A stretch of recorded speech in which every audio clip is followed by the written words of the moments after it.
রাসূল ডাকতেছেন, সাহাবীরা রে, আমার এই শহীদদেরকে দাফন করে দাও। শর্ত হলো গোসল দিও না, রক্তমাখা জামা কাপড়গুলো পাল্টাইও না, এই রক্তমাখা জামা সহ দাফন করে দাও। হাসরের ময়দানে আমি নবী এই শহীদগুলো লইয়া আল্লাহর আরশের কিনারে যাইয়া দাঁড়াবো, দেখাবো আমার উম্মতের মতো কেউ নিয়ে আল্লাহকে পাওয়ার জন্য এইভাবে কষ্ট করেছে। এবার দাফনের কাজ শুরু হলে কিতাব লেখে 69 জনের দাফন শেষ।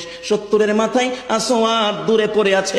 আমার নবী 2 কদম সামনে গিয়ে দেখে আসওয়াদ নতুন তরবারি হাতে চিত হয়ে পড়ে আছে, শহীদ হয়ে গেছে। আমার নবী ডাকে, রে আসওয়াদ, মদিনার হুর বিয়ে করতে পাঠাইছিলাম, মদিনার হুর বিয়ে করলি না, যুদ্ধের ময়দানে জীবন দিয়ে বিদায় হলে।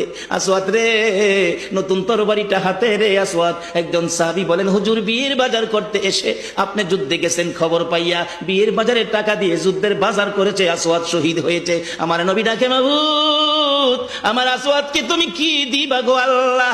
মদিনার হুর নিল না, রাসূলের পক্ষ নিয়ে জীবন দিয়ে দুনিয়ার থেকে বিদায় হলো, আমার আসওয়াদকে তুমি কি দিবা গো আল্লাহ? আসওয়াদের লাশটা ধরে ধরে কবরের দিকে নিয়ে আসতেছে। গোসল লাগবে না, কাফন লাগবে না, শুধু দাফন করে দিবে। আমার নবী আসওয়াদের কবরের পাশে দাঁড়াইয়া মুস্কি মুস্কি হাসতেছেন। সাহাবীরা আরজ করেন, ইয়া রাসূলুল্লাহ, এই কবরের পাশে হাসতেছেন কেন, ব্যাপার কি?